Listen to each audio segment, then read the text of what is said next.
எல்லாருக்கும் வணக்கங்க. இன்றைக்கி நம்ம இந்த வீடியோலிங்க அகத்திக்கீரை குழம்பு எப்படி ரொம்ப சிம்பிளான இன்க்ரீடியண்ட்டை வச்சு சூப்பராக குழம்பு ரெடி பண்ணுறதுன்னு சொல்லி பார்க்கலாங்க. இந்த அகத்திக்கீரை வாய்ப்புண் வயிற்றுப்புண் இருக்கிறவங்களுக்கு கொடுத்தா சீக்கிரம் புண் ஆறுன்னு சொல்லுவாங்க. இந்த கீரைக்கு நிறைய மருத்துவ குணங்களும் இருக்குதுங்க.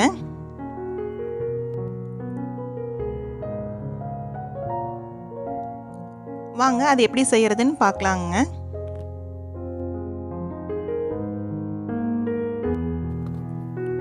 முதல்ல ஒரு கப்லிங்க 2 ஸ்பூன் துவரம்பருப்புங்க, 2 ஸ்பூன் வரமல்லி, 1/4 ஸ்பூன் மிளகு,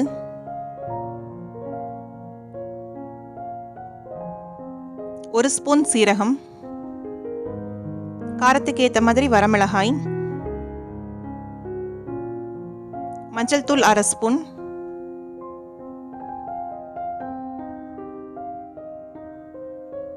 கருவேப்பிலை 1 கொத்து,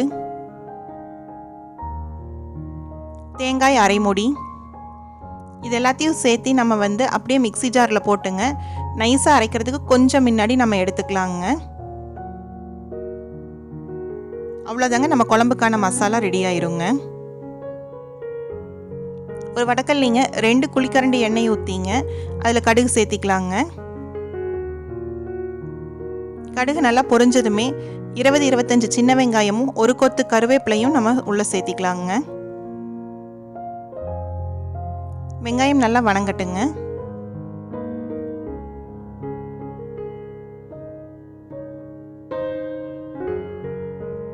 வெங்காயம் வணங்கினதுக்கு அப்புறங்க நம்ம அரைச்சி வச்சிருக்கிற மசாலா விழுதை நம்ம உள்ள சேர்த்திக்கலாங்க. இப்போ குழம்புக்கு தேவையான அளவு நம்ம தண்ணி சேர்த்திக்கலாங்க. நம்ம மசாலா எதுவுமே வறுக்காமல் அப்படியே பச்சையாக தாங்க அரைச்சிருக்கிறோம். அதனால நம்ம தண்ணி சேர்த்துனதுக்கு அப்புறம் வேகமாக வச்சு நம்ம ஒரு 10 நிமிஷம் கொதிக்க வச்சிடலாங்க.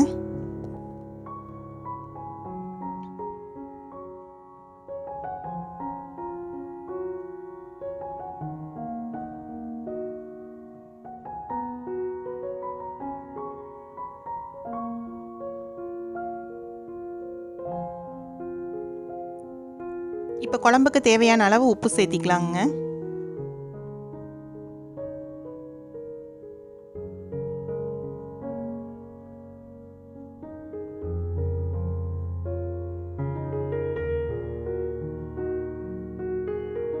இதெல்லாம் சேர்த்து நல்லா கலந்து விட்டுங்க நம்ம ஹை ஃப்ளேமில் மூடி போட்டு நம்ம ஒரு 10 நிமிஷம் கொதிக்க வச்சிடலாங்க. இப்போ பார்த்தீங்கன்னா குழம்பு நல்லா கொதிக்க ஆரம்பிச்சிருச்சுங்க. இந்த மாதிரி நம்ம ஒரு 10 நிமிஷம் கொதிக்க வச்சதுக்கப்புறங்க அதோட பச்சை வாசனையெல்லாம் போயிடுங்க. இந்த ஸ்டேஜில் நம்ம அகத்திக்கீரையை இந்த மாதிரி கழுவி கட் பண்ணி வச்சுருக்குறோங்க, அதையும் சேர்த்திக்கலாங்க.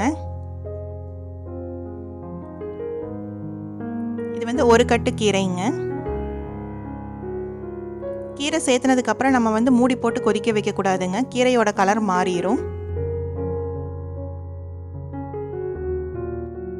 இதெல்லாம் சேர்த்து நல்லா கலந்து விட்டதுக்கு அப்புறங்க கீரை வேகிற வரைக்கும் நம்ம கொதிக்க வச்சுக்கலாங்க. இப்போ கீரை நல்லா பாதி அளவுக்கு வெந்திருக்குதுங்க. இன்னும் கொஞ்ச நேரம் நம்ம இதையே வேக வச்சுக்கலாங்க.